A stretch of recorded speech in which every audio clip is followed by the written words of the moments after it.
Le coup de tabac prévu par le vieux pêcheur survient avant l'aube. Les trois scientifiques prennent sur eux, déjouant la peur en discutant de tout et de rien dans la cale.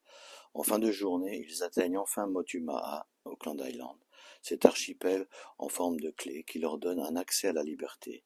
Après avoir caboté le long d'Auckland Island, à bâbord, le bateau emprunte le Victoria Passage, puis le Western Arm. Enfin, ils débouchent dans Carnley Harbour. Devant eux se dresse le mont d'Urville. À bâbord, une ceinture d'îles et d'îlots montagneux ferme la baie. À tribord se dessine leur but, Adams Island. Aucun bateau n'est venu ici depuis très longtemps. Une nature sauvage a repris ses droits. La faune a presque totalement disparu, hormis certains poissons et autres oiseaux. La dernière guerre bactériologique a ravagé ces îles éloignées en raison des courants marins et du régime des vents. Certaines espèces pélagiques s'en sont sorties miraculeusement. Le débarquement s'effectue dans une petite crique de Magnetic Bay, comme Ramishim l'a prévu. Enfin, les trois scientifiques touchent le sol de l'île, de leur île, l'île de la liberté. Ils n'ont pas le temps d'apprécier ce moment unique malgré l'émotion qui les saisit, car il faut débarquer tout le matériel rapidement pour permettre le retour de Macpherson tant que la météo reste favorable. Avant de partir du Home Lab, Ramishim a choisi un abri naturel situé à une centaine de mètres en surplomb de Magnetic Bay grâce aux cartes satellitaires de la base d'Auban. Le chemin est peu pentu pour accéder à l'endroit depuis la crique. Ce lieu se situe dans une petite forêt propice à faire un bon abri naturel. Ils vont devoir faire plusieurs allers-retours bien chargés. Le vieux pêcheur doit repartir au plus vite vers Auban après avoir fait le plein de carburant. Il a encore une chance d'arriver avant que les drones de surveillance ne signalent une absence au ponton, trop longue donc suspecte. Macpherson ne se doute pas que la brigade de chimères est déjà sur place. Elle trace la piste des fugitifs. Les limiers du commandeur ont fait chou blanc au Home Lab. Mais ils sont remontés jusqu'au ponton grâce à la localisation de l'Aircar de Ramishim. Le maître chimère porte le grade de major. Des odeurs laissées çà et là et qui s'égrènent jusqu'au ponton sont celles de Ramishim et d'Arba. Les chimères ont un flair infaillible. Tous les êtres qui naissent dans ce monde possèdent un gène profil génétique. Différentes informations sont extraites de ce profil, dont l'odeur corporelle.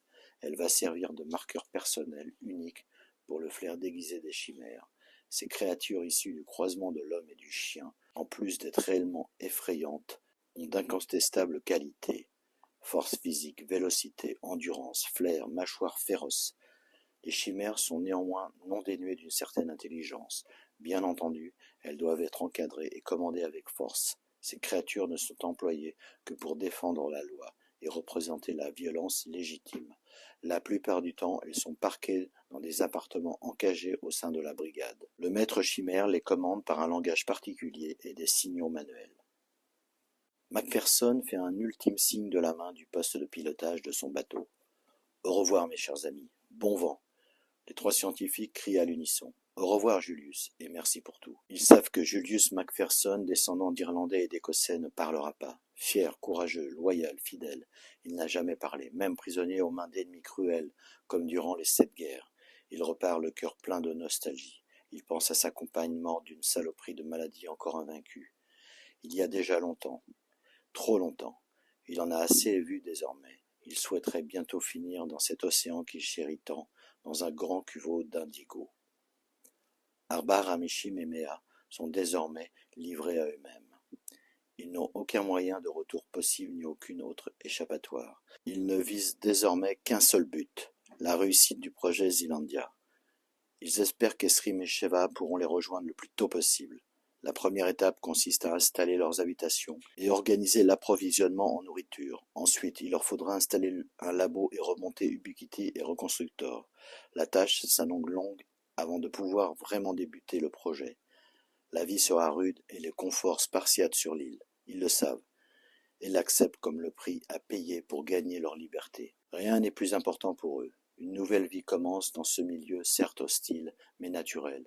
Loin de cette société de fous qui les aliène chaque jour un peu plus. Et même si la mort vient les chercher plus tôt que prévu, ils pourront mourir libres, en paix, et fiers d'avoir sauvé leurs âmes.